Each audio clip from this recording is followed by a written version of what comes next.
And we are live. Welcome, folks, to a brand new week. It is Monday, October the 21st, which means we're 10 days away from Halloween. But that's not what we're going to talk about today. But in a way, we are going to talk about how some people play make-believe, which is what Halloween's really all about, is playing dressing up as ghouls and goblins, or some sort of like being a soldier or some other profession or whatever you come up with in your mind, whether it's as a kid or as an adult kid going to a bar or something. That's what Halloween's all about. Make-believe. And sometimes make-believe's great. Sometimes make-believe is useful in determining reality, and sometimes make-believe is an escape from responsibility to the point where we allow make-believe to prevent us from taking real action. I don't want that for this community. I want this community to, like, if you're not working on something, I want you to know you're not. It's okay. We don't have to work 24/7. There's time for recreation. There's time for screwing off. There's time for fantasy, sci-fi, whatever. There's even time, though I pick on some of you younger people about it all the time, there's even time for freaking video games once in a while. What there isn't time for is the belief that somehow we're advancing ourselves and our goals and our agendas for ourselves, our community, the world. Well, we're not really doing anything. So we hear a term all the time, parallel society. We also hear parallel economy. So my question for you today is, can we really create a parallel society? And I don't even think we need to define society versus economy. All societies have some form of economy, or you don't have a society. Can we really do it? Or are we kidding ourselves? Well, as you might imagine, if I'm going to answer that question, well, the answer is, what are the two words I'm going to use, guys? Does anybody say it there in the live chat before I say it? Can we really create a parallel society? And Jack Spirko would say, nobody. Come on, you know my answer. It depends. It depends. I don't know how long the delay is between me talking and you get. There's Neil says it depends. Mike, okay, there they are. It depends. It depends. It depends. And then KTG says depends. No, those are adult undergarments. You need the it, or you're not clear is what you're talking about. Anyway, yeah, it depends. And today we're going to talk about what it depends on. It depends on what we mean. What the hell does that mean? See, I think it means a lot of different things to a lot of different people. It depends on how much work we're willing to do. It depends on how many other people. It also depends on something called a network effect. So we're going to talk about all that today. Before we do so, let us go ahead and hear from our sponsors of the day. Sponsor day number one today is JM Bullion. Look, silver and gold have been used as money for about as long as humans have known what silver and gold are and been able to figure out what to do with it. It does have that long of a history, and it has an intrinsic value, and it trades openly in our society, and it's all the same stuff, and that's what makes it useful as an investment strategy. I actually don't even really look at it as an investment. I look at it more as a wealth assurance policy. By taking about 5% of your net worth and holding silver and or gold or even other precious metals like platinum as part of that, you have a grounded component to your wealth plan. And my hope is that most of you will accumulate that wealth and never use it, and it will go very anonymously to your heirs someday. But when you're buying silver and gold, since it is all the same, as long as you're not getting ripped off with some counterfeit bullshit, if it's all the same, why would you pay even 25 cents more for a silver eagle? A current year 2024 silver eagle. Why would you pay any more for it? There's no reason to.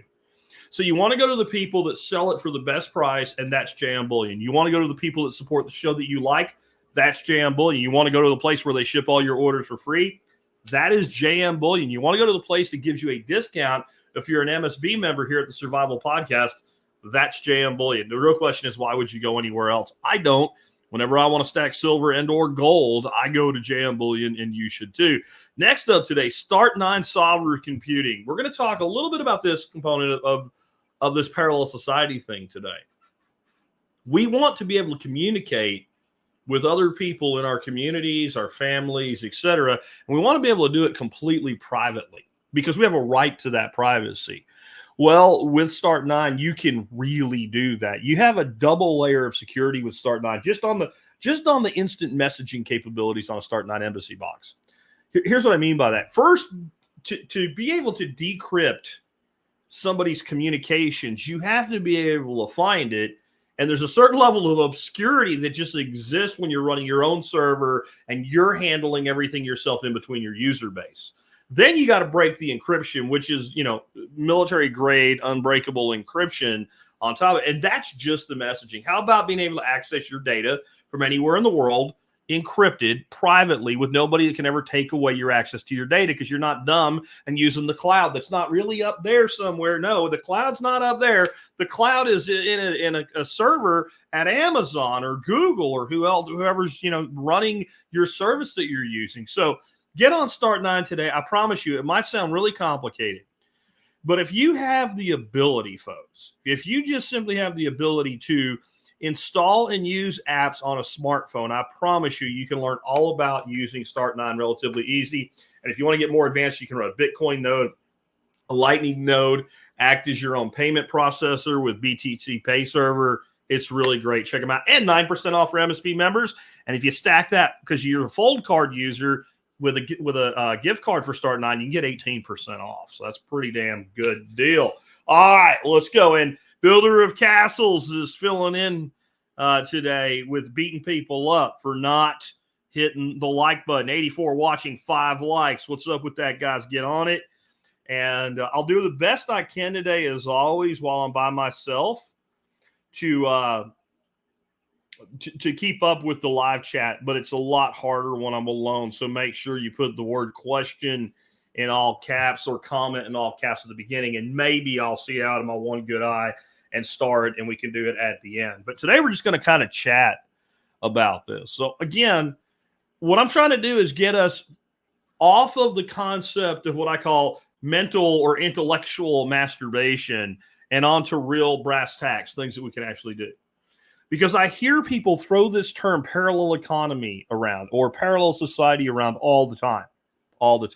And usually it's somebody like, and I'm not putting down anybody here with some of the stuff I'm about to say. And by the way, I apologize for this little point on the top of my head here with my hair not behaving.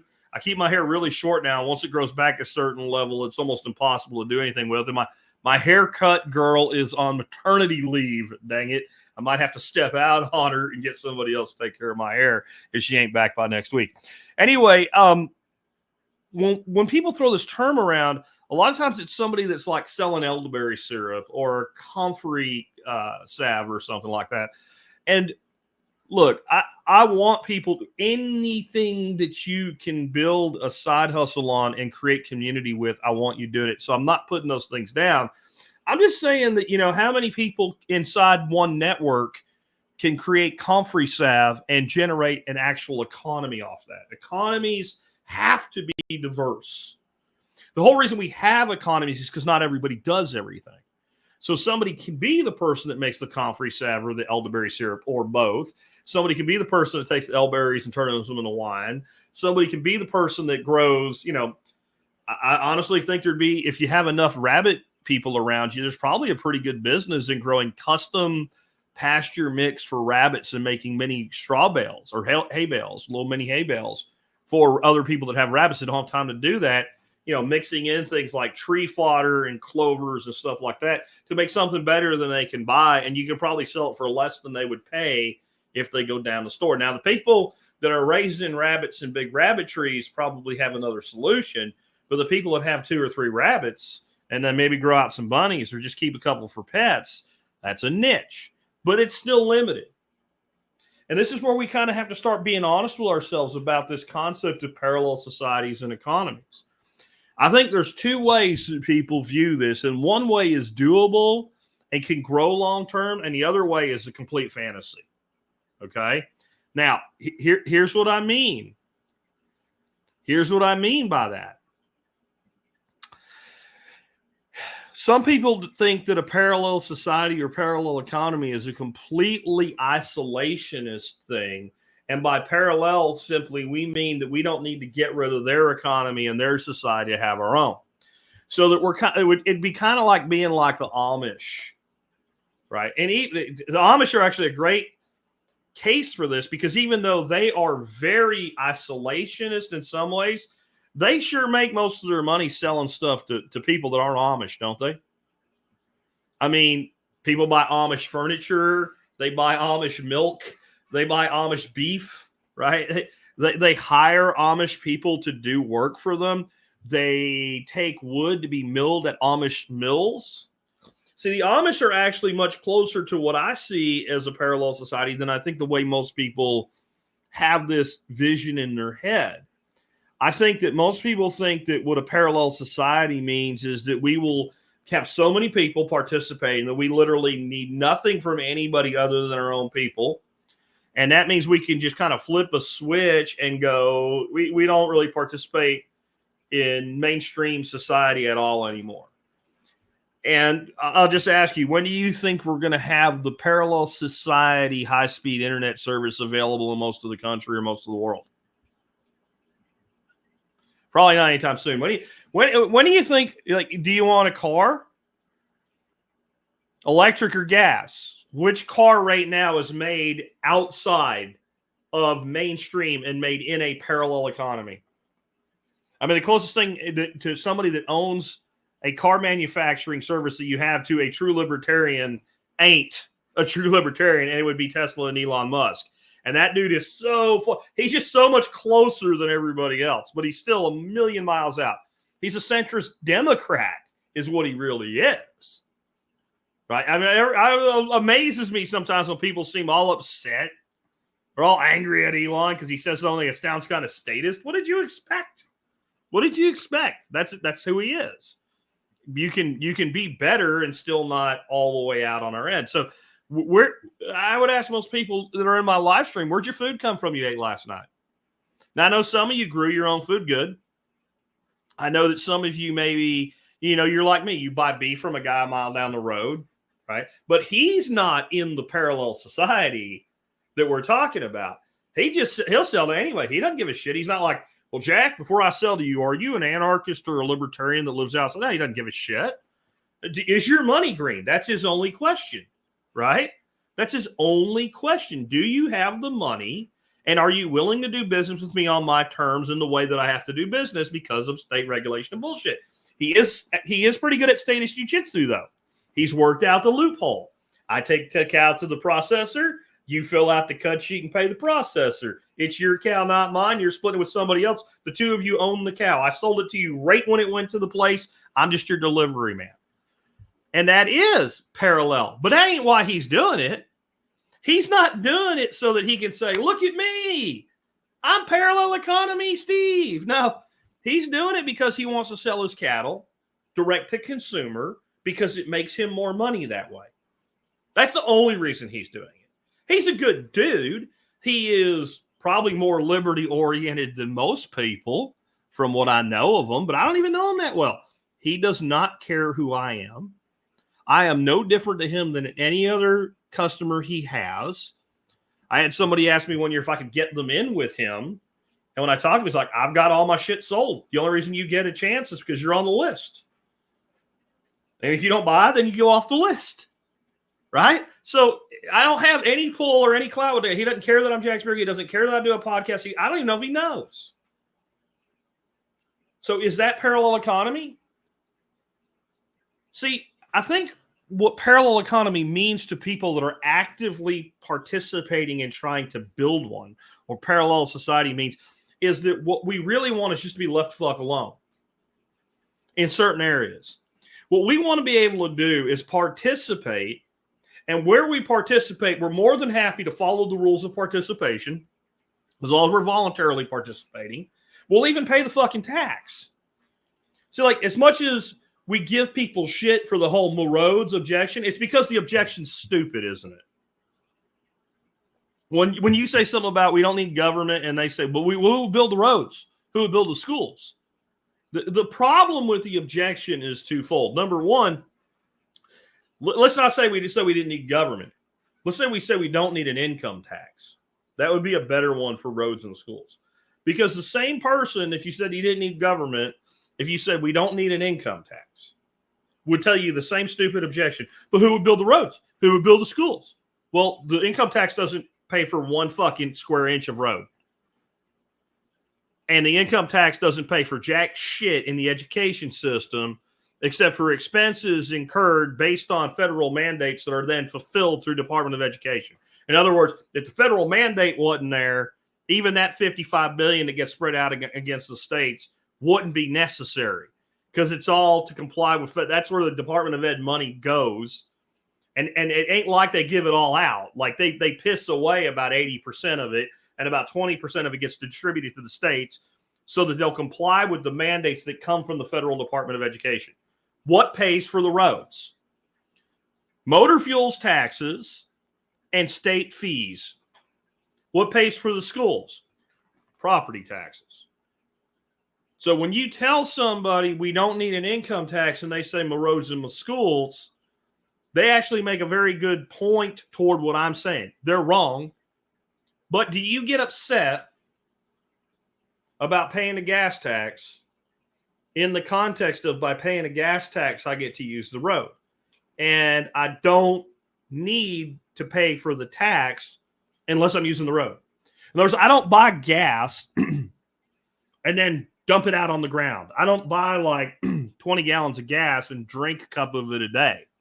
I put it in the car, and if I'm going somewhere and burning it, that's when I'm paying the gas tax. Is it too high? Well, we could argue that. Do they fuck it up and they don't do a good job with it? We can agree. I think we all would agree that's the case. But in the end, it's a usage fee. And I think that most people that want this parallel society, they kind of like that idea of a usage fee, if the usage fee only applies when I actually use something and only what I use. See what I mean?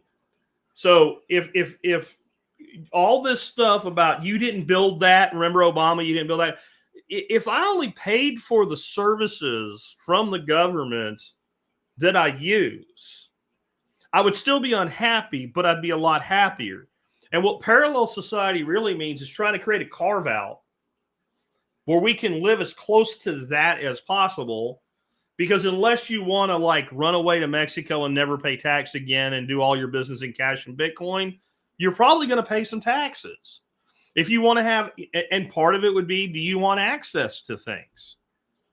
In our parallel society, do we have a system whereby a young couple who want to buy their first house can show up and say, we don't even just have the stupid 3%. We've got 10% or 20% down on this house. We would like to borrow the rest of the money and pay it back over a 15 to 30 year mortgage. Does that parallel system exist? It doesn't. And the person who lives in the fantasy world will say, but someday it will. Doesn't even matter if you're right. What are you doing to make that happen? And the odds are the person saying that is doing absolutely nothing to make that happen. And it'd be very difficult to do because you have a whole litany of regulations and rules inside the mortgage industry that's designed to make sure that that system is very difficult to come up with. I think we will do things. I think having things like Bitcoin as collateral in that world will open up some opportunities and what have you. But in the end, that doesn't exist. So if you want access to a mortgage, you have to have reported income so that the bank will give you a loan because you prove that you can pay the money back. And I don't think most of us are purists to the point of, unless I can have everything completely compartmentalized in my own little world, I'm not happy. I think we're all just trying to do better.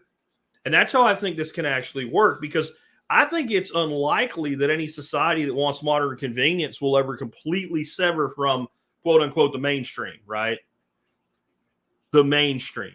What does that mean? Do you want high-speed internet access? Whether it's Spectrum, cable modem service, or Starlink, that's all mainstream. What car do you drive? A Toyota, a Chevy, a Ford, a Tesla, right? What do you... I bet you I bet you have a car or a truck or multiples. Who finances the mortgage on your home? A bank. And I don't think we're anywhere close to being able to say we don't need any of that shit anymore. Now, could we do it much faster than is possible right now if they weren't in the way? I believe that's absolutely the case. And I also believe a lot of people would get hurt along the way and scammed and screwed, because people have become conditioned that if it has a logo on a sign and says, open for business, that it's safe, because the government's created that illusion. So I think we need to look at what we can do. And we have to ask, what is it that we really want freedom in that we don't already have? What are the places in our lives? And I'm going to stall here a little bit. Give me like 1 or 2 word answers to this. Where do you want freedom right now that you don't have as much freedom as you would like to have? And some people will say everything. And I understand your point. I get it. But I want you to be a little more specific. I would say, I'll give you one and then see if that primes the pump for you to give me more. A simple answer would be, I want medical freedom, right? Medical freedom to take the drugs I want and not take the drugs that I don't want. You know, I don't want to be held into something tight, right? Selling manufactured good. Freedom of time, Tom says. That's something you create. Food freedom, that's on my list. Food freedom is on the list. Food comes in from Aaron. Keep it coming, folks. Let's see how many of my things that are already on the list that you guys get. Speech, okay, yeah. I have communication, and you'll see why when we get to it, but speech fits in communication. Anything else, guys, before we move on? What do we really want freedom in that's currently impinged? And this is what I would tell anybody. If you say you want more freedom of speech, and to you, freedom of speech includes social media. If you don't use social media, then everything else I'm about to say, freedom of butchering, freedom of raising animals, freedom of food, freedom where they travel to work, okay? Yep. Just reading off the things coming in. But if you want freedom of speech, and that includes social media, and you're on Facebook, and you're not also on something like Noster or some other alternative means of doing that, then are you doing everything you can with what's available to you right now to have as much freedom as possible? The answer is clearly no. If you say you want freedom of your food, but you still buy the cheapest food and the most processed packaged food possible, and you could be doing better and you're not, are you really doing everything you can? Right? What is it that you want freedom in and what can be done about it? So let's break some of those down. One of the things I want is economic freedom. I want to not worry that if I say something or do something or buy something a certain way, that someone's going to shut off my access to my money. That's a big one for me. I want to be able to know that what I have in my wealth is mine, that I actually own it, that it's not I'm being allowed to have it as long as I'm a good boy.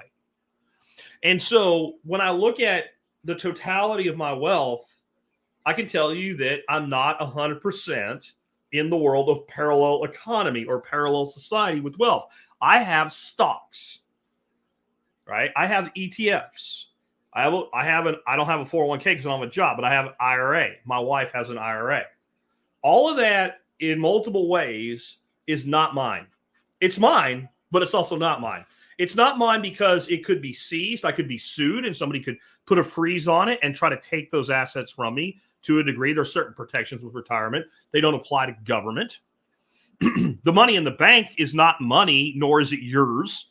It's a credit in a credit system controlled by a third party that will do whatever it wants, and there's not much recourse that you have. So what's the solution for economic freedom? I'm gonna say something I almost never say anymore. Bitcoin and or crypto. I am pretty much a purist on Bitcoin at this point. I think that everything else is just basically a game and a gambling casino. I think that if you're going to have a money and you're going to use the best form of money, that the best form of money wins, i.e. Gresham's law, and that's Bitcoin. And that's Bitcoin. Is it perfect?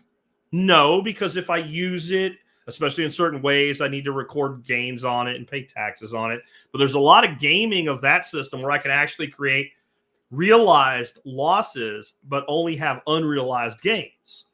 But the big issue is if I have a stack of Bitcoin and somebody seizes I still have something. I still have a significant portion of my wealth preserved. Silver and gold would fit in there as well. It's mine. It's physical. Cash to a degree for now. I think that if we have cash in 15 years, I will be plumb shocked if it exists at all. My guess is it'll probably exist for a time but they'll stop making more of it and they'll slowly attrit it. And eventually they'll say you have to turn it in and convert it to bank credits. They'll get rid of it in time. For now, though, we have cash. And that's basically what we have for a private economy. And I know you say, but cash is their money. But yes, it is. But it's also something you actually possess. I would actually say, and some people are going to gasp when I say this, you have more of a physical claim on cash in your hand than you have Bitcoin in the blockchain. You don't own any Bitcoin. You own the keys to access a specific group of Satoshis that are on the blockchain, but all the Bitcoin's on the blockchain. You don't have any Bitcoin in your wallet at all.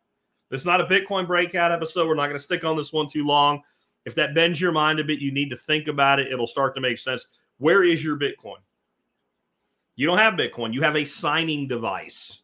That's all a wallet. It's a wallet is a terrible name because wallets have things inside them. There's nothing in your wallet. You just have numbers that allow you to access and sign transactions on a blockchain. That's it.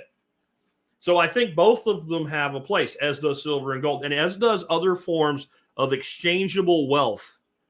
If you have things that are especially durable things that have value that could be sold in the future or bartered in the future, those are forms of pure ownership economy. We don't have much of that. We really don't. But that's if you're not doing that and you're not doing something out of that group of things or some other thing I missed, and you're bitching about your economic freedom, I don't believe you. I don't believe that it's really important to you because you have tools available. I don't like Bitcoin. You're trusting your wealth to a light switch. Okay, you're mentally incompetent about how technology works. I get that. So why don't you have cash? Because well, gold and silver. How much gold and silver you have? None. Or like they have like $5 worth or something. Like if you're not doing something to ensure that you have the ability to transact with other individuals, if they shut that light switch you're so worried about off, then I don't believe that you really want freedom there because you have actions you could take and you're not doing it. And this is if we're ever going to get this off the ground. It has to stop being an idea and it has to be something we do. Next, food freedom. That was probably the number one thing when I asked for people what they wanted. No matter what they, some were very specific and said raw milk, and some just said food. But that is food freedom and everything in it. What you grow, what you eat, what you produce, who you trade it with, where you get it from. All of it is about one thing, and that's food freedom. And we have options there. I mean, we've talked recently quite a bit about things like food churches and private membership associations, and those are a viable alternative. I don't know that they work for everybody just yet. I'm going to save some of my thoughts on those for a little bit further along today because I want to talk to you about a conversation that I had with Alan Booker last week about this very subject. He's a brilliant man. If you don't know who Alan is, he's a plant geneticist, and he is deeply involved with like breeding land races and things like that. And I knew he was great at that. I did not know he was one of us so much. Liberty mindset and things like this. But we'll talk about that deeper. But that's an option. But what's your number one option for food freedom? I don't care where you live, and if all you have is a balcony, do you have an herb garden in a pot? No? Then you don't care about food freedom. I'm sorry, you don't. Right? And if you have like a small backyard and you don't have a little garden or something back there or a little flock of 4 chickens or something, if you don't have some piece of this in place for yourself, or if you're not, at least then I don't want to do it. I completely understand.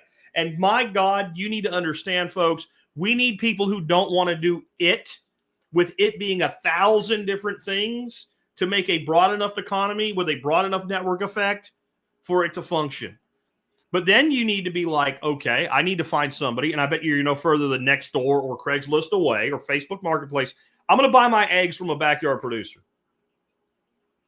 Even if it's not the best, I guarantee you it's better than what's at Walmart. And it won't cost that much more. And eggs last a long time. If you talk to your producer and say, I need to make sure I'm getting the freshest eggs from you because I'm going to buy a month's worth at a time, that's not even a strain for eggs to last a freaking month in a refrigerator. We have people, every time they come, they buy 6 dozen because they only want to come about every 45 days. We tell people 6 weeks, as long as they're refrigerated, no problem. Especially if they're not washed and they still have the blem on them. And there's other ways to make eggs last longer. But if you're not at least doing that, have you even checked to see if there is somebody near you that you could be buying a half or a quarter beef from? And I'm not saying you have to do all these things. I mean, you're doing none of them. Do you really mean it when you say you want food freedom? Have you checked to see if there's any sort of a food club or food church around you could be doing business with, or a co-op that you could be doing business with?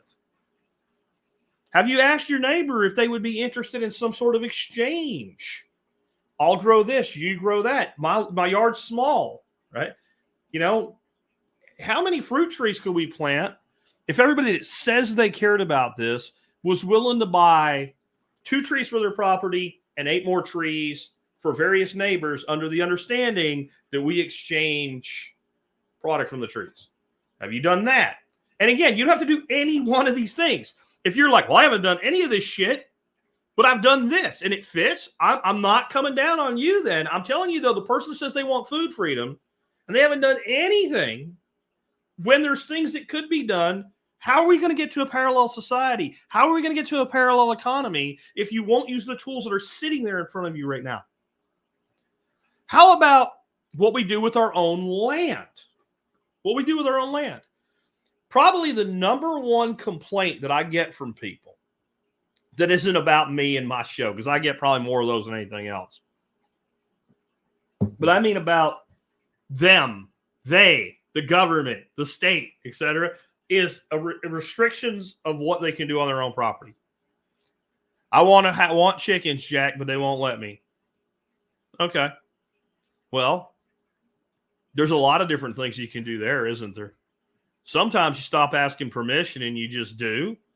And sometimes, you know, that's not really a good idea. If you live in a full-on blue hair Karen HOA where they actually walk around and check and people can see into your yard, you probably shouldn't do it. What's the number one thing you can do if you care about land use freedom? And I know this is very hard for people that already made the mistake of not doing it, but it's where you buy your property. It's where you buy and under what conditions you buy.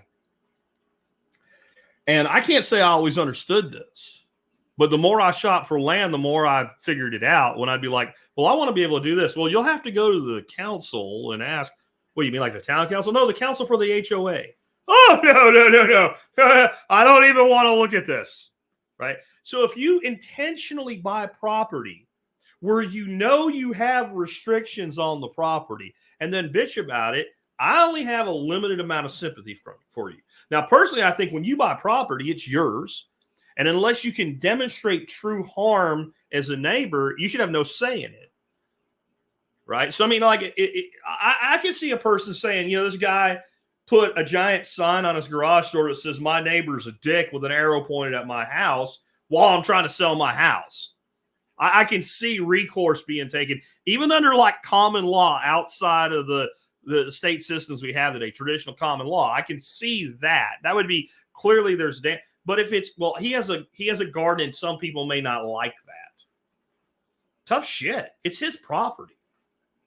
But where we buy land, so there are so many people who do buy land exactly with the restrictions that prevent them from doing what they're going to want to do.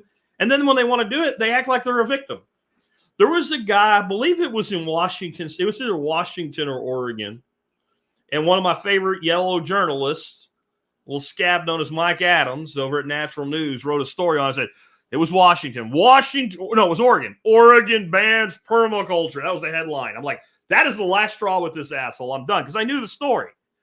And the story was this. The land had water use restrictions that were in place when the guy bought it. These were federal restrictions that he had to sign a piece of paper when he bought the property that said, I completely understand these restrictions exist. This is not my moral judgment on whether those restrictions should exist. But I'm telling you, if you do that, I don't give a fuck when you tell me I got fined for putting a pond in. No shit, Sherlock. Why did you buy that piece of land knowing you had that restriction and knowing you wanted to do that thing? There's a good question here, and I'm going to hit it because it fits instead of waiting until the end. Frankie Too Sweet says, how do you know whether your property has no building codes? You need to know before you buy it. If you already bought it, you need to find out. Now, there's certain things you shouldn't do, though, in my opinion. You should never ask permission to do something because that immediately infers that you don't have the right to. But the question would be, what restrictions are there on this property from the state, and from the local government? And are there any federal restrictions on this property? What are they? How, can I build additional houses? Are there any water restrictions? You need to know what those restrictions are. That way you can make a fully informed decision. And I know this is hard to accept in our modern world, but you're a grown-ass man or woman. You're supposed to understand that you need to make fully informed decisions. You're not supposed to need some redneck duck farmer to tell you that you do. But apparently some people do. So the number one thing we can do for our land freedom is smart buying choices. That's the most important thing we can start doing. And I know that's hard. And I know that reduces the properties that are available. And man, do I want to see more people do more things to make that easier. I want to see more developments that are sustainable developments on paper because that plays well. But what they really are is protective developments in reality, protective of the landowners. We need to start literally building property systems with an understanding of there are no restrictions here. That's the only restriction. The only restriction is you don't get to bitch about anything that's not already in place. Right? And this would, you can't do that, but you bought a place with a giant catchment under federal regulation says you can't retain the water. That would be a bad buying decision. Should they be able to do that? No. Because I know I'm special people emailing me with angry, you can hear the keyboard clacking when you read the email. I get at least 3 or 4 of those a day, folks. So you can just, you're supposed to be an anarchist. Shut up. Shut up. I'm not saying they should be able to. I'm saying they can. When a guy puts a gun in your fucking face and says, give me your wallet or I'm going to blow your fucking brains out, you're probably going to give him your wallet. Not me, I'm a bat. Now you're dead. Right? So you understand that when it's that blatant. When that gun's in your face and the guy's smart enough to be just far enough away from your hands where you can't reach him, and if you move, he's going to pull the trigger and put a hole in your head, you understand right then you're not going to win a conflict with a wireless hole puncher at 3 yards. But you think you're going to go up against the state. You're not. Not in that clear cut of a situation. What I'm saying, though, is we make the right buying decision as developers. And we need belts around these things. You can't even see inside. Somebody drives by, all they see is a bunch of trees and fucking bushes. And the main road that goes into that thing needs to go about 3 S-turns before it opens up into community, whatever that is to you. And this is why. It's not to hide anything. It's just people bitch about what they can see. And when people can't see things, they don't bitch. And a gated community is an acceptable thing, even to yuppies and Karens. No, can I go in? No. Do you know somebody here that has you on the visitor list? No. Okay. No, Karen, bye. Bye. Police want in. Do you have a warrant? No, this is private property. Get the fuck out of here. But it ain't as easy as I'm making it sound, is it? Where's all that money come from to do these developments? It's difficult. So what we can do as individuals is the same thing, though. We need to make good buying decisions. And I think we need to make a concerted effort that when we find an area that fits this, how many of us can we move in? Instead of developing communities, maybe we just need to take them over. People sell houses, people die, and kids don't want them. There's a lot of places like this out there. A lot of places like this out there. What about our ability to communicate? That's what people called it here, speech. I want freedom of speech. Why don't you have freedom of speech? Who's preventing your freedom of speech right now? Is there anything you really can't say or do other than like threatening to kill somebody or something like that most people would be like, yeah, that's not okay anyway? Who is impinging freedom of speech in this country right now? Well, the media is. We know that. That is the most gate-kept freaking entity left in the world is mainstream media. You don't get on Fox News without being vetted by 5 different people entirely, even if it's a person that you know is on your side, even if it's a Ron Paul. there's a very tight net around what that person's going to be asked to talk about. And tell me you haven't seen at least one or two broadcasts where the guest was saying something that you know they didn't want them to say, and we're out of time. Oh, look, the president's speaking. They just cut them off, and we'll get back to you, and they're never back. Have you never seen someone just cut off? Oh, wait, didn't that just happen? Didn't that just happen with the debate with Joe Biden and Donald Trump? Didn't somebody get shut down? Was it Don Jr. or somebody on CNN that said, I don't think and they just shut them down and ended the interview? So mainstream media, yes. But how many of you are trying to speak on mainstream media? Probably not many of you. So who is impinging your freedom of speech? I'm not going to give the mainstream media a pass just yet, because there's certain thing that's important to understand about freedom of speech. Freedom of speech is not just the ability to speak, but the ability to hear. You notice I didn't say to be heard. If I say that my right of freedom of speech requires that I be heard, I'm denying your right to not listen to me. Okay? But I do have the right that my message is heard by those that want to hear it, whether you agree with it or fucking not. So I'll ask you again, who is impeding your speech in America today? Homesteading Heathen says social media does it for the government. Does it matter who they do it for? Does it matter why they do it? Do you think they only do it for the government? Or do you think they do it for all of their advertisers too, Homesteading? Right? Huggs says private companies. Private companies. And those private companies are who? Those private companies are social media companies. Now, I guarantee you, like Big Sugar and Big Pharma are part of it. But do you use the Pfizer portal for your free speech? Do you expect the American Diabetes Association to publish your keto recipes for you? It'd be nice if they did, but you probably, who's actually doing it is social media companies. So I'm back to what I said in the beginning. If you're bitching about free speech and not being able to be heard and not being able to hear the people you want to hear, and you're not on, even though I think there's just a lot of bullshit there, and honest to God, there's a lot of racism there if you listen to those people, but you don't have to listen to them. Gab, that would be like a platform that you can use. But what about Noster? What about Noster? How many people bitch about free speech on Twitter, on X, but they're not on Noster? Did I say you have to leave X? Did I say you have to leave Facebook? I did not. Right? We are in a discussion today about parallel societies. That means this one doesn't have to go away for this one to matter. But we have a big problem with this right now.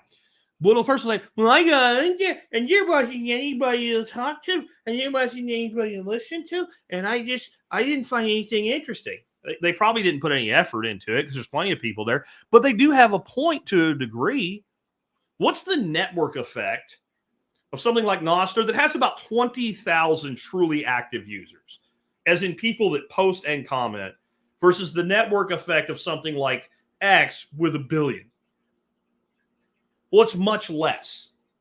Okay, but how do we make the network effect grow? We have to grow the network.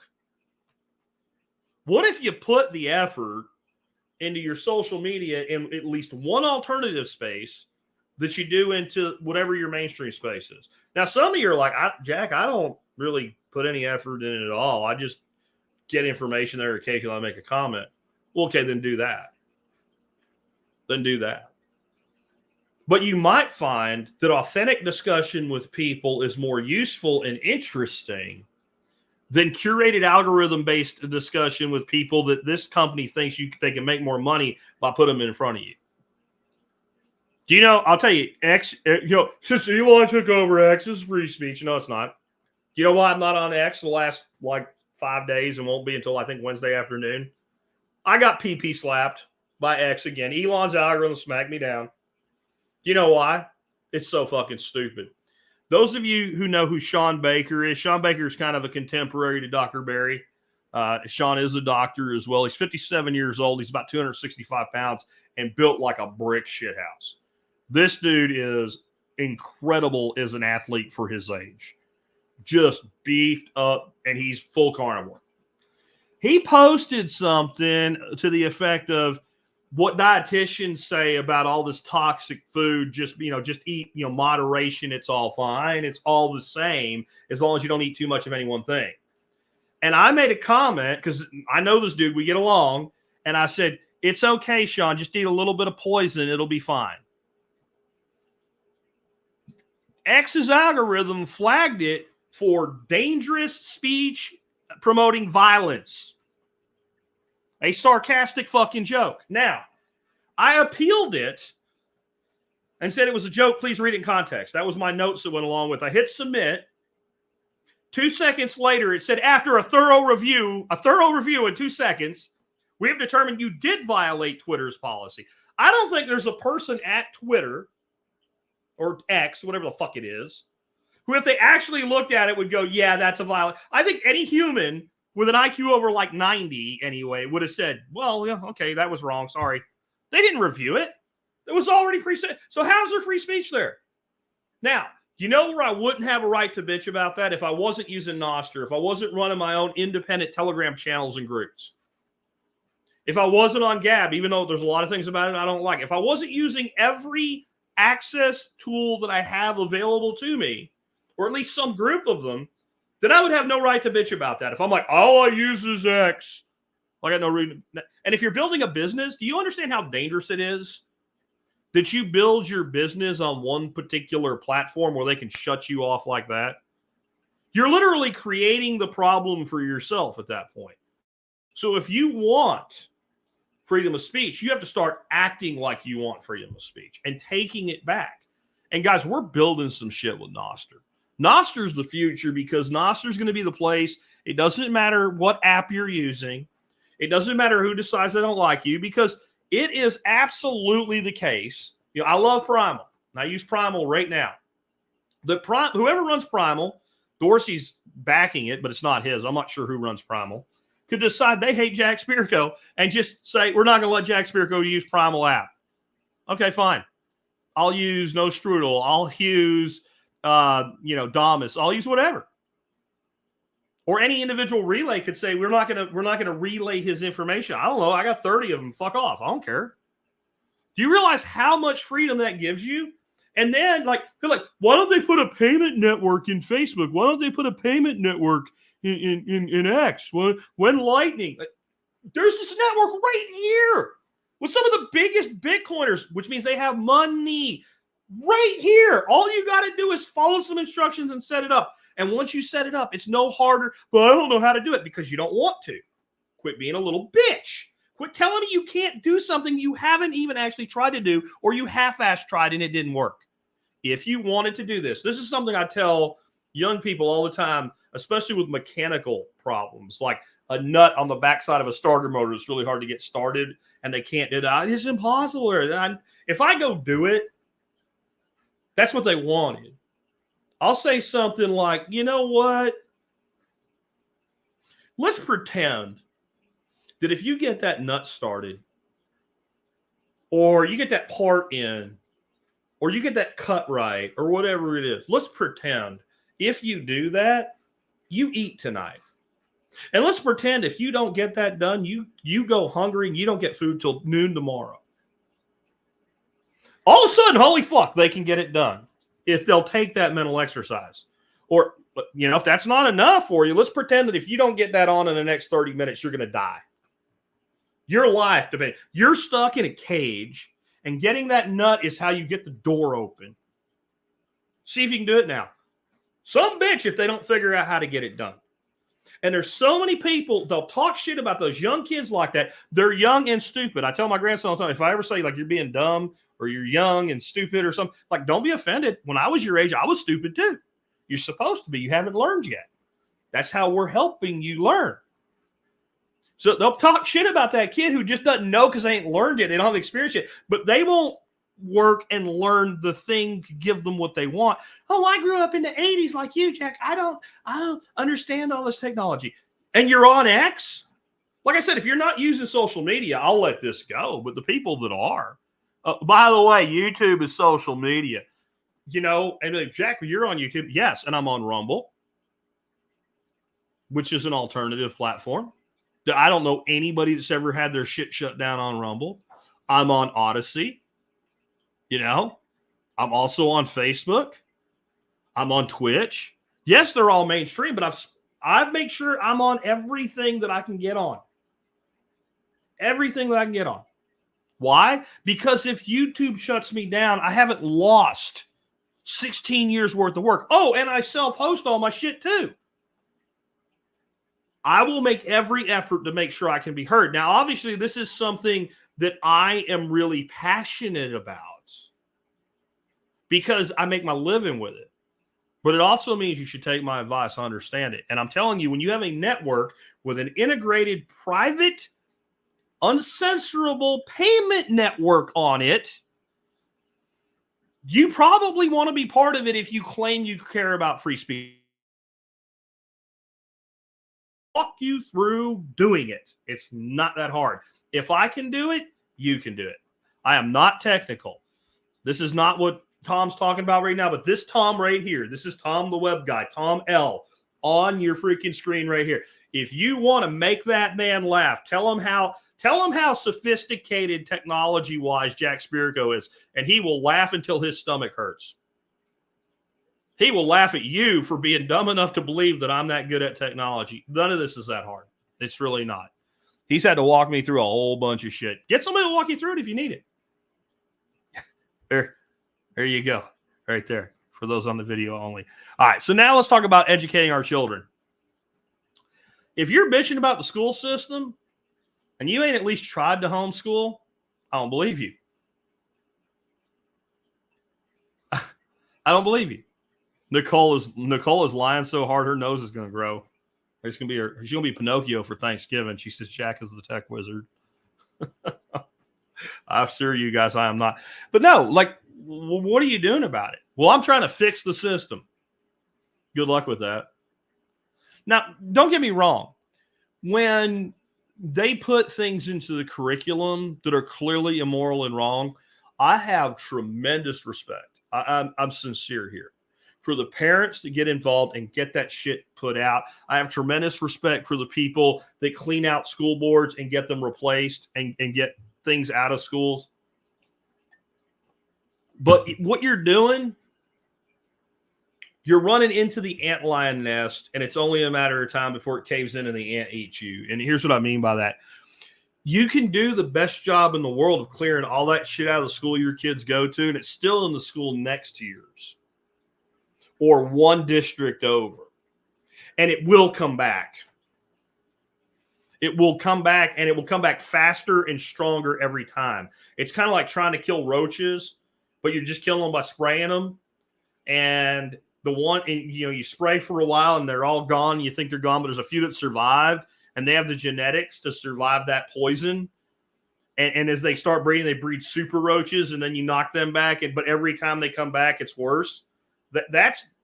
And I think roach, I'm using that on purpose because that's how I feel about school administrators that are doing this shit. But there's an answer, isn't there? There's an answer that says, thou shalt not touch my child's brain. You're done. You're finished. And whether that's true homeschooling or a more organized program like a Celis that we use, you have that option. Not everybody can do it. Yeah, but did you see if you could? Did you really try? I'm back to the same thing with the social media shit. Did you really try? I know some people say, my kid doesn't want to do it. And you know what? I respect that.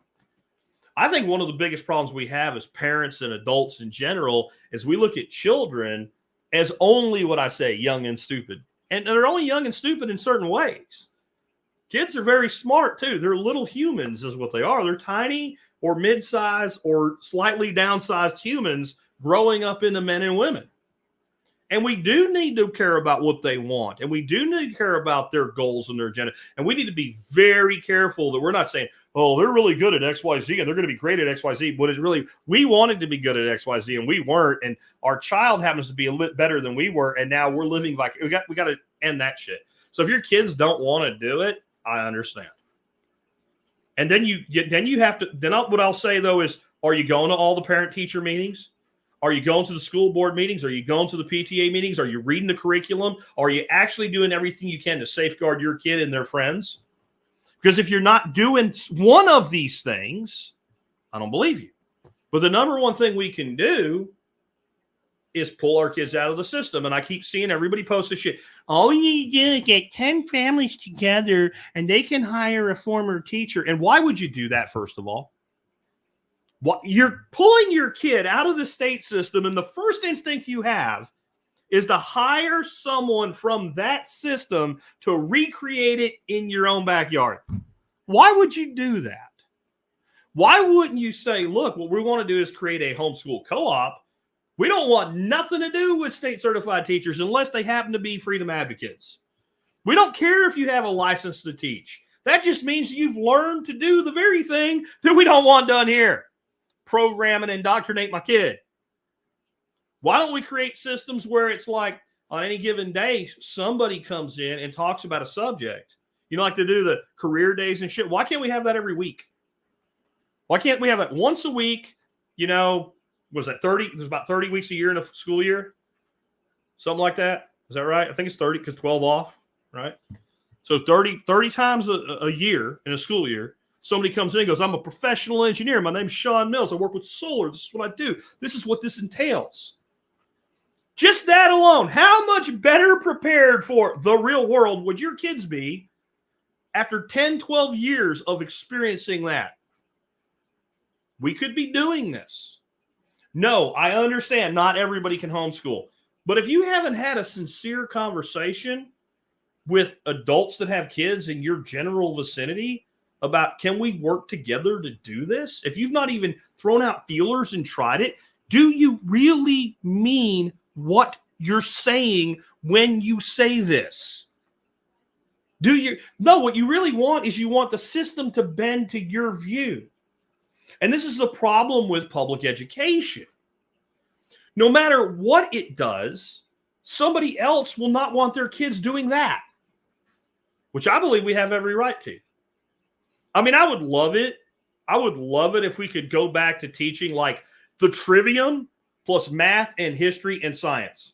That would be it. Grammar, rhetoric, and logic, true science, true mathematics, and the best truth of history we can find. And basic general overview of history. You put those 6 things together, and what you've created is a motivated, self-directed individual who can learn anything they want to learn. Not everybody needs math, you know, to the point of like advanced calculus or even advanced, like up to basic algebra and geometry. Basic. Like shit that's right now taught at like the 10th grade level.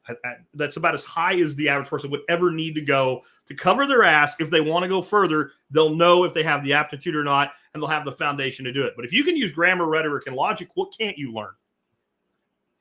That's the trivium. That's the trivium. Right? Grammar is the ability to read and write correctly and understand what you're reading and writing it in a way where it can be understood. Right? Rhetoric, like my wife is subject to this. So many people think rhetoric's like a bad thing. The media's ruined the word rhetoric. They've gone from empty rhetoric, which actually is a legitimate criticism of things, to just calling everything rhetoric, as though rhetoric itself is bad. Because they wouldn't want you to actually like value rhetoric. Rhetoric's what I'm doing right now. It's the spoken word, command of the spoken word, the ability to speak, to communicate, to debate, and to understand the spoken word back fully and deeply. Because 2 people can listen to the same lecture. One comes away going, man, I learned so much. The other was like, I don't know what the fuck that guy was talking about.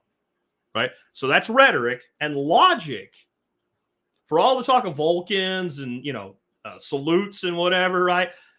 Logic is the ability to use what you know to surmise what's most likely true about what you do not know.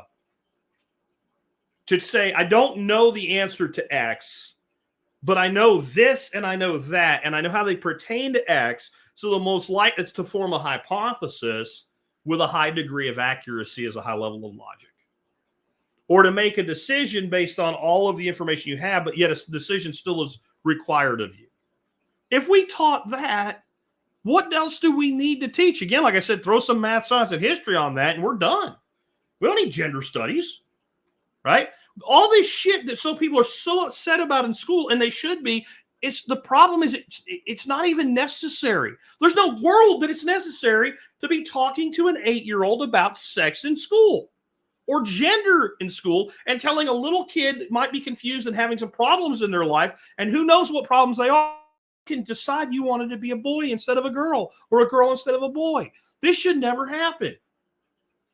But if you're not doing something concrete about it and you're bitching about it, I'm sorry, again, I don't believe you. How about medicine and nutrition? Medicine and nutrition. Here's an idea. Stop eating their fucking food. Now, I've just talked about in the beginning, though, like we were going to still partake in the mainstream. Well, there's things from the mainstream that aren't garbage food. But there's a big to-do was going on last week. Saw it on several different social media outlets. Some gal went to General Mills and wanted them to stop putting certain things in their products. It was like seed oils and artificial colorings and RGBHT or something like that. I don't remember exactly what. I was like, well, here's an idea. They took like 40,000 or 400,000. So it was a shitload of signatures in a box. And General Mills was like, yeah, whatever. Here's an idea. Don't buy their fucking food. See how easy that is? Like, we want to stop this. Stop buying it first. I bet you there's people that signed that petition and then they poured fucking Cheerios in a bowl or put them in a little bowl and handed them to their toddler for their first food to be a Cheerio, which is just poison for your kid. I'm sorry, it is. If you're upset because you fed it to your kids, you didn't know, but you know now. Don't eat their garbage. Type 2 diabetes, 100% reversible illness. 99.9% of the time, to cover my ass, because I'm going to hear from some angry loud typer about how they're some bullshit, which is probably wrong, by the way, but I'll give it to you that there's like a tiny little loophole that you might be in. I doubt it, though. In general, though, type 2 diabetes is an absolute 100% lifestyle illness. If you cut your carbohydrates to 50 grams of carbohydrates or less a day total, all in, you will cure type 2 diabetes almost all the time within a few months. Period. Now, if you don't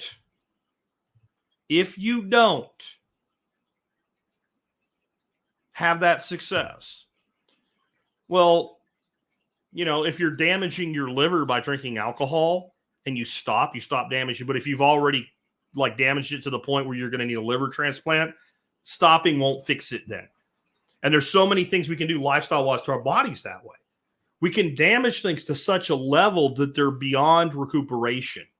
But it's still the best place to start. So there are people who have damaged themselves with type 2 diabetes to such an extent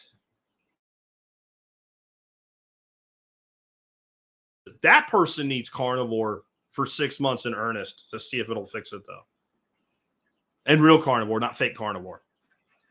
Right? You need to be a zero carbohydrate life for 6 months to see if you can undamage yourself from that situation. But most people, and these people that they're bitching about how much their insulin costs and shit, how about you eat good food? How about you take half the money you spend on insulin and spend it on beef? And you won't need insulin anymore in about 90 days for most people. Again, I'm not saying everybody, but for most people. So when you tell me you want freedom in your health and you weigh 350 pounds and you're 5'6" and you're a woman, I don't believe you. Because you have not chosen freedom of your personal health for yourself, let alone freedom of health.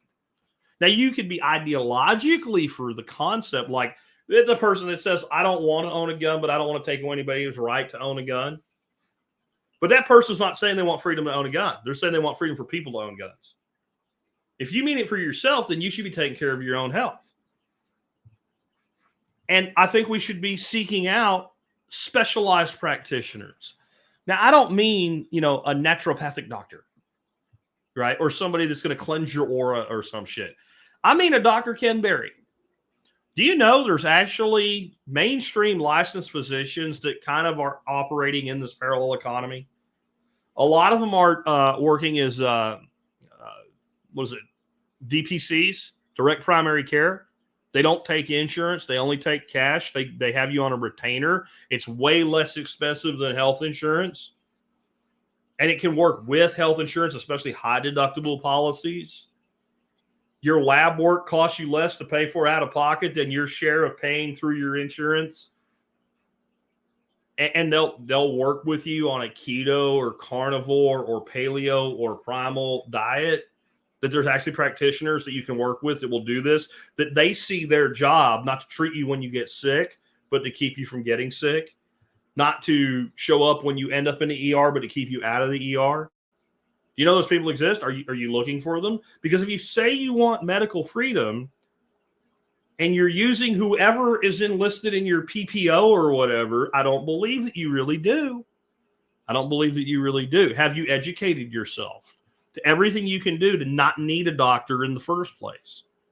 How to eat, how to live. Do you have an exercise regimen? When you get up in the morning, do you get active in some way? I'm not saying you got to go to the gym and start pounding shit out or go into your shop and start beating on a heavy bag or whatever. Take a fucking walk. Take a walk. When I get up in the morning, the first thing I do is put the coffee on. Then I go out. I let the ducks out of the coop. And I walk the property at least twice. I come back in, the water's boiled. Now I can pour it in the French press. But I've done something before I've had a sip of coffee. Usually I take the dogs with me, especially now that Belle's being she's fully trained now. She really is. Something happened in that second year. Boom, the dog brain just kicked in to like, oh, I have to be a good citizen now. And so just getting outside, breathing the air, moving around, functional movement of the body. If you're not doing some of these things, I don't believe you. You have to be educated to what health is, and you have to seek health if you want health freedom. Because the number one way to have health freedom is to not need their system in the first place. Does that mean that everybody who gets cancer or heart disease did so because they didn't take care of themselves? No. But the vast majority that need it did not take care of themselves. Next, above all, you guys tell me if I'm wrong here, but we can drill down into all these things. I think the fundamental freedom that's most lacking in our society today, that most people really want, is simply the freedom to be left alone. If you feel that way, just type yes in the live feed. I want to see how much once the delay gets caught up, how many of those come in. The freedom to be left alone. I honestly feel that the number one thing that drove people's decisions to leave the old world and come to the new world, and you can get all mad about indigenous peoples and whatever bullshit, I don't care right now, right? But I think the number one thing was the freedom to be left alone. To just be able to do something and keep the reward of what you've done. And you decide how it gets spent, with whom. That if you're doing something on your property and you're not bothering anybody else, then nobody bothers you. They're coming in like crazy, guys. I can't even keep up with them. Yes. That's the number one thing people want. That's want to be left alone. And I'm going to tell you, this is when revolutions happen. When that one fundamental freedom disappears. When people have done all the things that I've said, they've moved out as far as they live in the middle of damn near nowhere. And all they want to do is be left alone. And they're not left alone. And they feel like the society that they're supposed to be a good citizen of is actually attacking them. You know what you get? You push somebody far enough in that situation, fucking killdozer time, baby. A modified Komatsu. Smash the whole damn town apart. That's what happens. And what happens when you put an entire society into that mode? We have millions of people that feel that way. It's a very dangerous thing.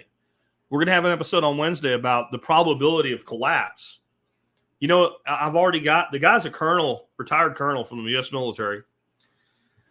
Gave his presentation and is going to come on and talk about it. And I've looked through his presentation deck today.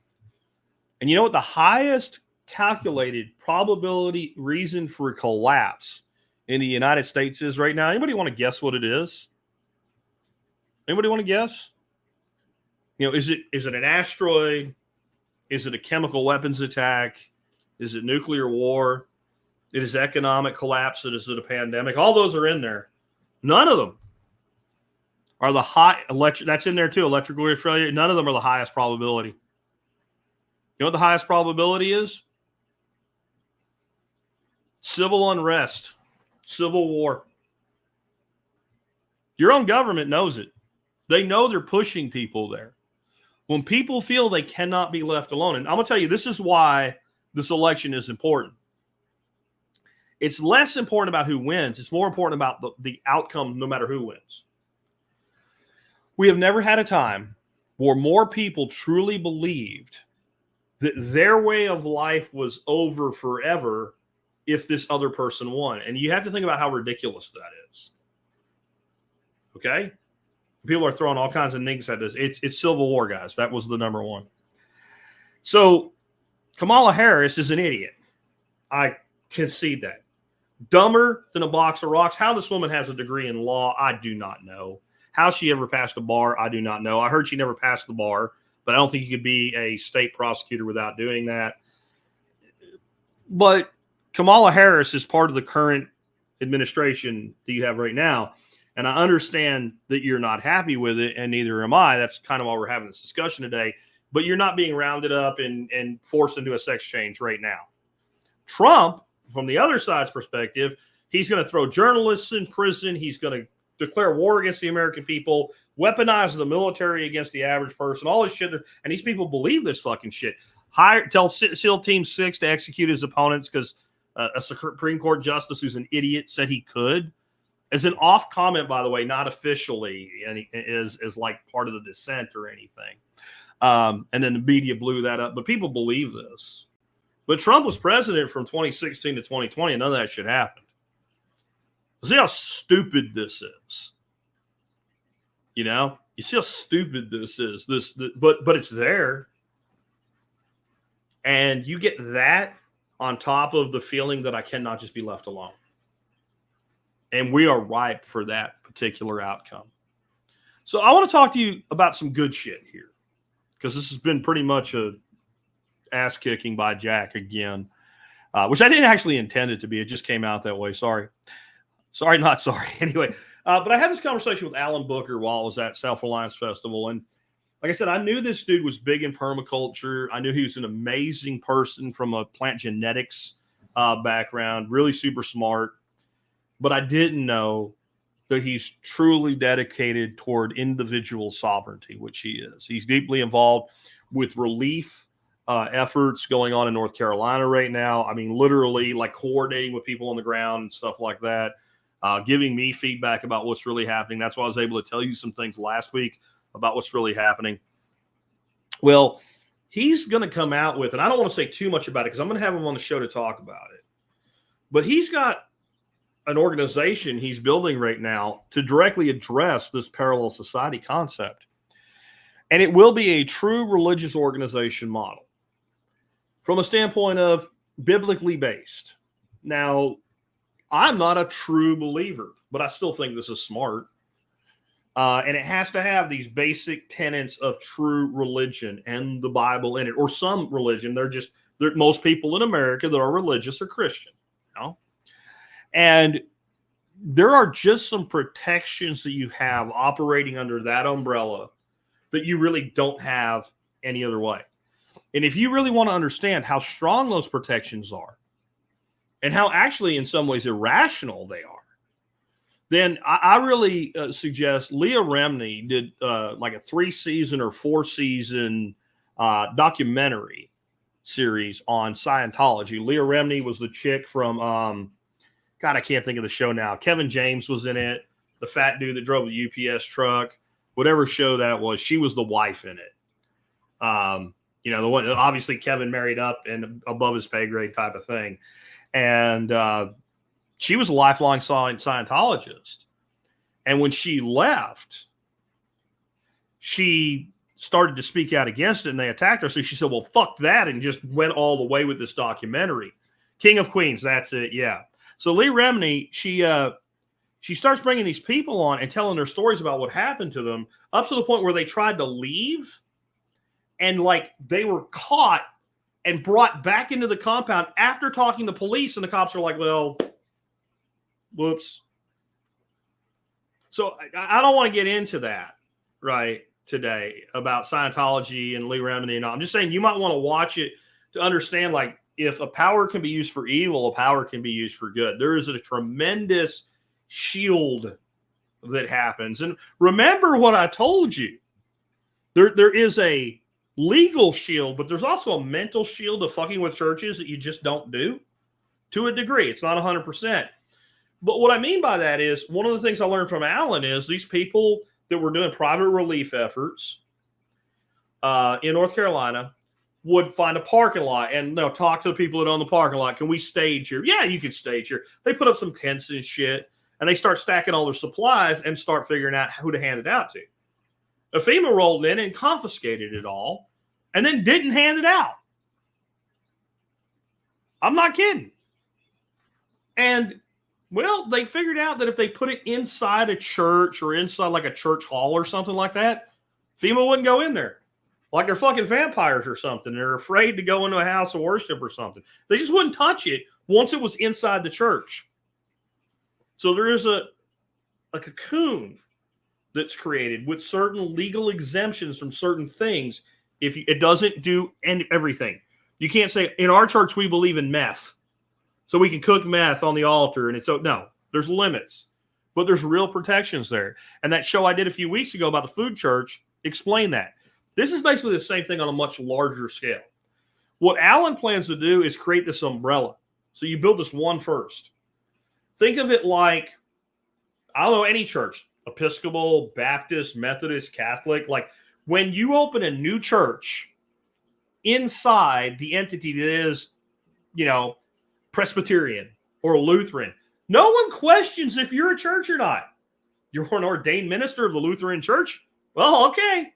It says Lutheran Church? Okay. You're chartered as a church? Well, okay. So the ability to be modular then. And then so that when somebody wants to set one up, there's a template, but there's also an umbrella already there. No one can say you're not because the government's already said that you are. When Scientology buys a new building and says they're conducting church operations there, as much a scam and a cult as Scientology is, they can't be challenged about it because it's theirs. That's the way he sees doing this, and I think it'll work. He also wants to have, this is where I realized how smart this man is. And I don't want to give away too much of it, but he's talked about things like he's got 3 lawyers developing all the paperwork for this. 2 of them have argued court cases in front of the Supreme Court, so they're members of the Supreme Court bar. These are not some guy you find in the back of the yellow pages with a strip mall friggin' office or something. But he wants to do this in a way where he can take his specialty and teach it to people, which is genetics, breeding land races and things like that. So we have open source things so that we can't have Monsanto coming in and buying out all of these seed strains or buying out these specific breeds of animals or stuff like that, or other IPR. Let's say that we develop ways to do indigenous microorganism capture or things that improve soil health or remediate soils and things like that. All of this is extremely valuable. So there are patents that are monetary motivated patents, meaning we're going to patent this so that we can make money off it. And then there's what's known as a protective patent. And a protective patent is exactly what it sounds like. It protects the IPR, the intellectual property rights, from being co-opted. So let's say that we developed a new seed strain, it doesn't matter what it is, or a new technology inside this organization. There'd be a nonprofit that actually holds the IPR to that with a patent. But that doesn't mean anybody can use it. But if somebody wants to commercially use it, then they have to pay a license fee. And I'll ask him how that would go. I would think that whoever within there developed it would be credited, or a group of people who developed it collectively should somehow benefit from that license payment. But we're so far from that, we don't even be worried about that. Right? But I never really thought about what would the value of the IPR be? What would the IPR be worth of a group of several million people like us? Because there's more than several million of us. There's way more. That's one of the lies, that we're rare, that we're not normal. That, like, I'm telling you, we get people together from all over the country. They come to these events, and then people find out they live like 20 miles apart. And they're like, there ain't nobody around me like that. Nicole does it all. Nicole Sauce does it all the time at SRF. We have a much bigger sample size, 500 versus 50. You know, we got 500 people there. She, who doesn't think there's anybody like you where you live? And the other hands go up. She goes, okay, where'd you come from? And the person's like, Nebraska, east or west? This is a big state. East Nebraska. Okay, everybody else here from eastern Nebraska, raise your hand. 3 hands go up. There's a lot of us. So if you get all of us working together to develop land races and specific breeds and technologies, the collective value of that IPR is billions of dollars. And you know what happens when something becomes worth billions of dollars? It becomes what? A target. So it has to be protected. Not just the right has to be protected, but the right to the technology, the right to the seed, the right to the genetics. Alan's a good guy, and I'll let him talk about more of it when he comes on. We also need an educated community with many roles to fill. And this is where I kind of started off with, you know, everybody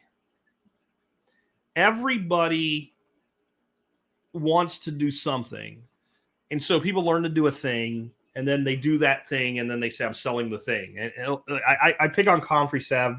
And you guys know I love comfrey salve. I've taught you guys how to make it. I've said everybody should grow comfrey and make their own comfrey salve. But that doesn't leave a lot of room for selling it, does it? Doesn't mean nobody sells it successfully. But people that are going to sell comfrey salve are probably going to sell 20 or 30 or 40 products.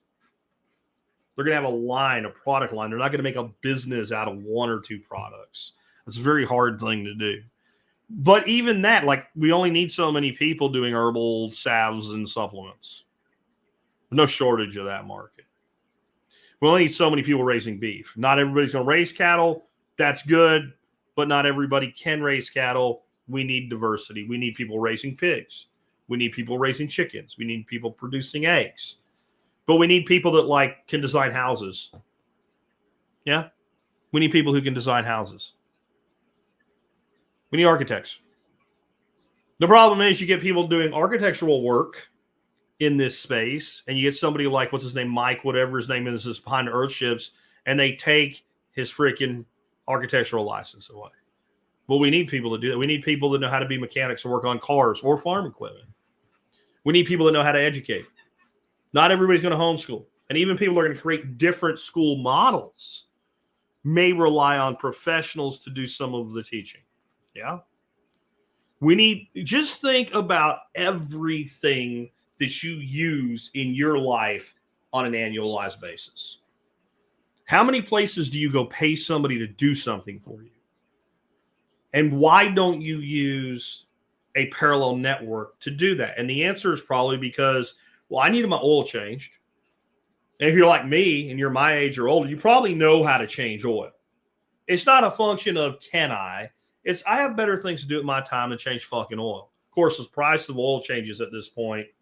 Maybe I should be doing them myself again, right? But the reason you're probably not going to use somebody that's part of a parallel network is there's nobody, 20, 30, 40 minutes away from you can drop your car off with for 25, 30 minutes that can change your oil for you that you know of anyway that's part of a network like that. Now, it's not, when we talk about this, you don't usually think about the guy that changes oil. But almost everybody has a car, and every 3 to 5 to 7,000 miles, depending on what kind of oil you're running or whatever, you need your oil changed.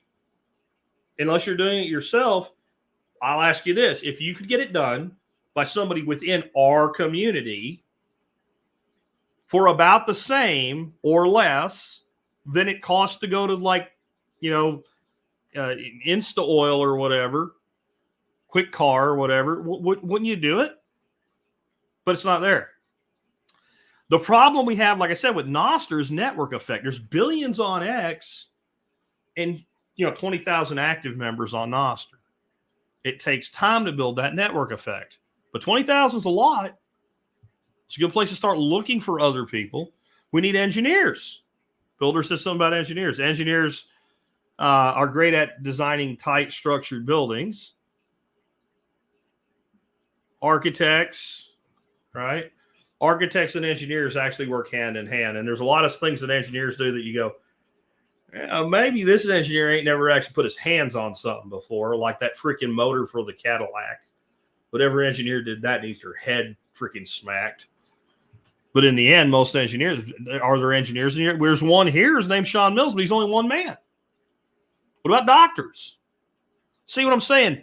For this to function, you need an extremely diverse group of people from a standpoint of intellect, but also from profession and skill set and the way they want to earn their living.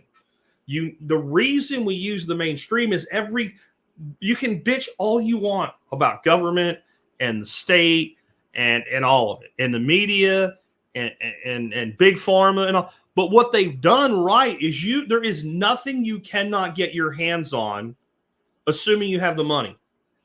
Nothing. That's why it's so tempting. If you want to build parallel, you've got acupuncturist, Amy says, right?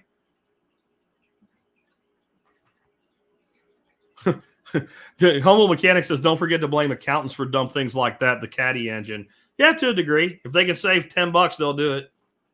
Accountants, acupuncturists. What we need is accountants to help us manage our money instead of accountants to help us pay the government as little money as possible.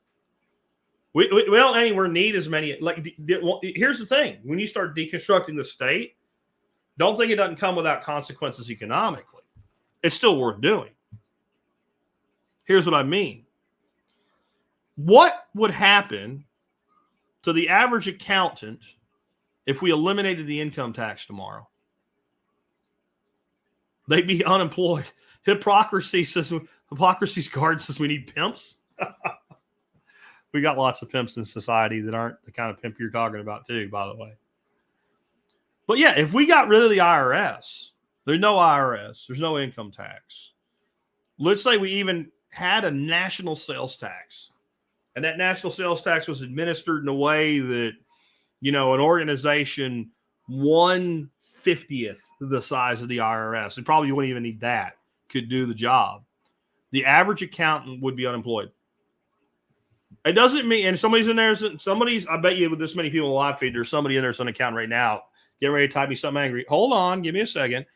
There are accountants that are incredibly valuable because they do things like when I ran a regular company, could come to me and say, Jack, I know it's June, but I can see right now by our projections, we're going to have a cash shortfall for 2 weeks in November. Here's the bridge over it. That's valuable. Or to come to, I go, hey, we have to make an investment in this thing. And the tax implications are only one part of it. There's 10 other things. And I'll drop that on, an accountant's desk, a CFO's desk, and say, analyze this for me. And as Humble said, like if it's something about a part for a car, you might want to do more than just take the bean counter's number. But there's a purpose to accountants, but we don't need as many of them. Think of how many professions exist to serve the military, industrial, governmental complexes with an S, plural. Think about how many jobs you wouldn't even need if the federal government didn't have its nose in all these different in our parallel economy in great numbers anyway, or not necessarily for that purpose, or we only need them to create that holistic bubble cocoon. In the end, we already have parallel societies. We have tons of them. I started out with the Amish. The Amish are as much a parallel society. In fact, the Amish probably do it better than anybody else right now. And it's because they have something we tend not to. They have structure, unity, and a sense of true community. And I know a lot of you feel like you're really part of a community, and you are, but it's almost all virtual. Amish don't have a virtual community. They have a community, and it's far from perfect. There's plenty of things that would make me never want to be an Amish person, ever. If I had been, I think it's like 16 or 18 or something, the Amish go like to the city for like a month or some shit to see if they really want to stay. I'm going to tell you, I would have left. It doesn't mean I can't recognize what they get right. It is this strength of unity. It is this, I'll help anybody, but if my choice is between helping a stranger or helping someone in my community, and I can only do one right now, I'm helping that person in my community. If Bill's barn needs raising, I'm going to Bill's house to raise a barn. And I ain't worried about what Bill's going to do for me, but I know when I need something, even if Bill can't, somebody will do it for me too. They have structure, and they have unity, and they have a sense of community. We are so loose. And that's why I'm excited about what Alan's doing. I think it might give us a place to kind of hang the hat, so to say, so we can start building this. Because until we get not just the sense of community and unity and sense of purpose, but enough diversity to make it work, we're not going to get there. I don't think we actually need people that can do blank. I know we have them. I guarantee you, this show will never be that big on YouTube because I'm shadow banned. And because I just think it's a podcast, and it's an OG podcast, right? Like when I started, nobody podcasted on fucking YouTube in 2008. In 2008, when somebody said, well, what do you do? And you said you're a podcaster. The next question was what? What's a podcast? That's how long I've been doing this, right? So I think my audience is, but I get 200,000 people or more download an episode. That's a lot of fucking people. I guarantee you every profession you can come up with's in there. I got everybody. You guys from Quantico, I don't know if you're like doing research or you're actually just listening to learn, but I see your freaking records on the damn weblogs. I know you, FBI. I know you're in there listening. Maybe you're learning. Maybe you're realizing you get on some levels you're with the baddies. I don't know. Maybe you're just trying to figure out what to do about me. I don't know. You've been doing it for 16 years. If you're going to do something, you probably would have done it. So we had everything from FBI agents to colonels in the Army to farmers to engineers to mechanics to like child psychologists, teachers, some that really don't like me anymore. But we're all here, aren't we? So we have it. What we don't have is the cohesion. And if we can find that cohesion and we can put as much of a bubble around us as possible, I think we can carve out more freedom and liberty. And this is the thing about that. Things hit what's known as the critical mass stage. And that's like if I go up on a hill and I make a little snowball and I start rolling it in good wet snow till it gets about the size of a basketball, and I push that ball down a hill. And it starts rolling and getting bigger and bigger. And let's say it's a big, long hill with a good angle. There's a point for a long time after it goes over that if you were below me and that thing came to you, you could just kick it and knock it apart and stop it cold right there. Done. But there's a point, right? There's a point where that shit will roll right over you, eat you, and take you with it down the hill. And there's a point, if that hill's long enough and that thing gets big enough, you can be in a car and you and the car are going in critical mass. Stay-at-home moms, Aaron says, you know what? That's something we need some critical mass to, right? When people start to realize there's a better way, they start wanting it too. And if you've learned nothing through the evolution of technology and how people marry themselves to places that they hate, like Facebook, convenience. If you want to bring enough people in to get the network effect that I'm talking about, you got to make it convenient. You got to make it easy. You got to do something like our guest from a couple weeks ago with the food church. I just want to buy better food for my family for a reasonable price. Here you go. Here's our way to do business. It's not hard. That's what you need. And we need that in as many walks of life as possible. I'm not going to paint you a rosy picture of this today because it's not a rosy picture. It's hard work. But I think we're on a cusp where we will do it. And I think we'll do it because we're reaching the point where it's the only real choice that we're going to have. Anyway, with that, before we wrap up, let's go ahead and remind you some ways you can help support this show and the work that we do. We talked about freedom of education today. Well, I have an educational platform called Home Food Systems. Right now at Home Food Systems, I have 3 courses available for you, and I'm already building the next one on biochar. But the ones I have for you are simplified bioreactor composting. This is how to make the best compost you will ever make and be able to grow the highest quality food you can possibly think of. Then we have principle-based permaculture design. Now, simplified bioreactor composting course, $40. It's a good deal. Trust me. Everybody that's taken it I've not had a single request for a refund. But the principle-based permaculture design, I guarantee I'll never get a request for a refund on it because it's free.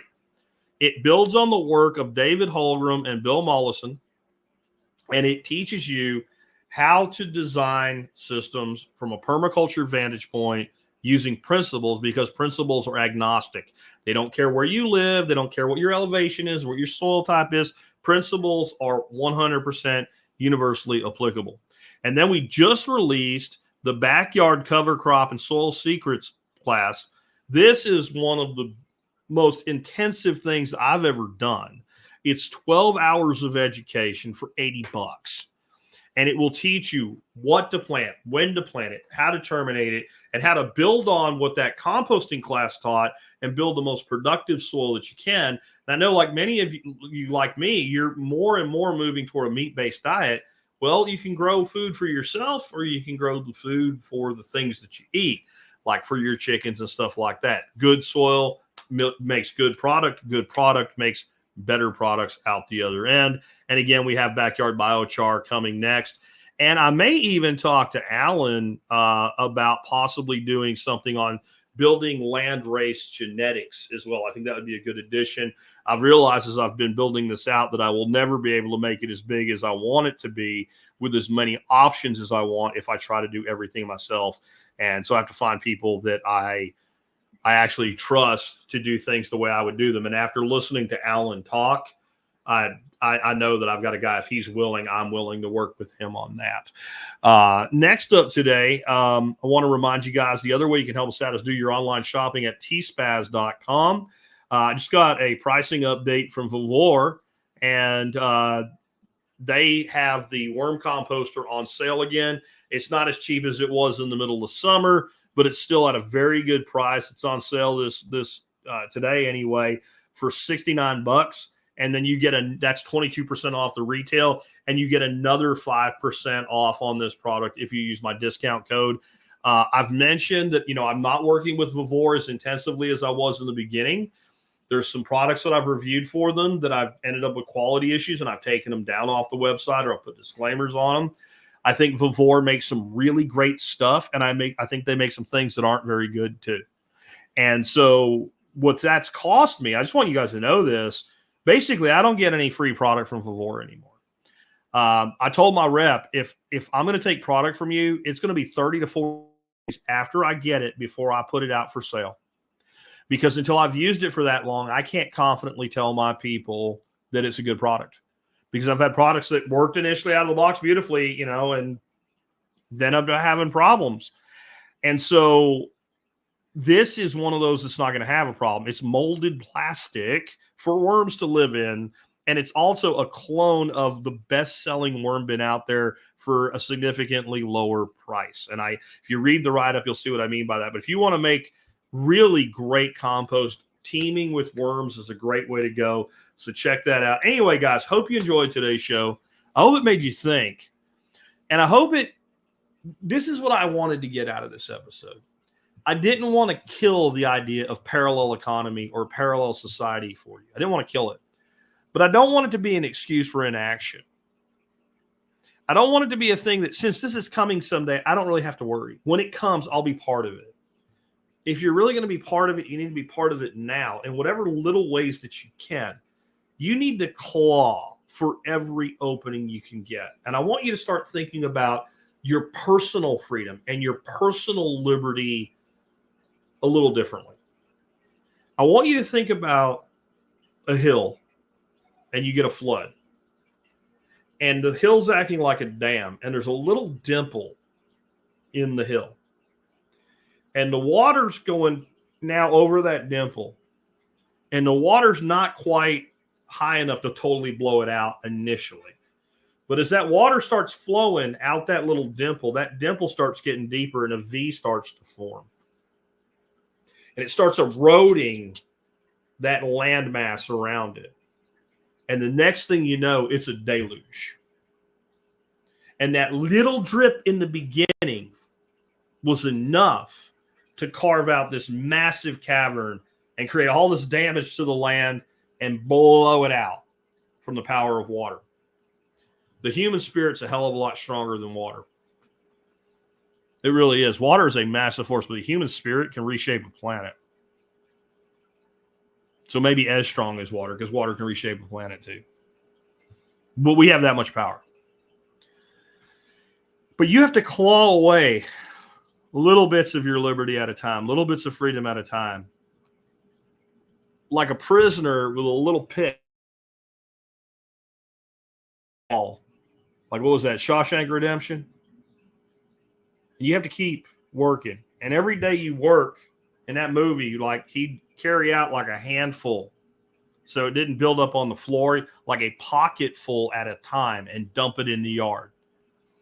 And, you know, if you were doing that for a couple weeks even, it doesn't look like you've really done anything. But if you keep doing it, next thing you know,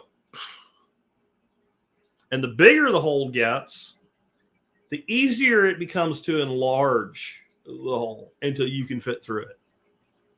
And so if you hold out hope of these parallel economies and these parallel societies, if you're a complete realist and you're like, we're never going to 100% get there in my lifetime, I'm doing this for my kids, my grandkids, my great-grandkids that I'll never even know their names, you still have to be working on that little hole. You got to get that start. You got to get that build up. Anyway, guys, with that, take care. Hope you enjoyed today's show. I'll catch you tomorrow with another one.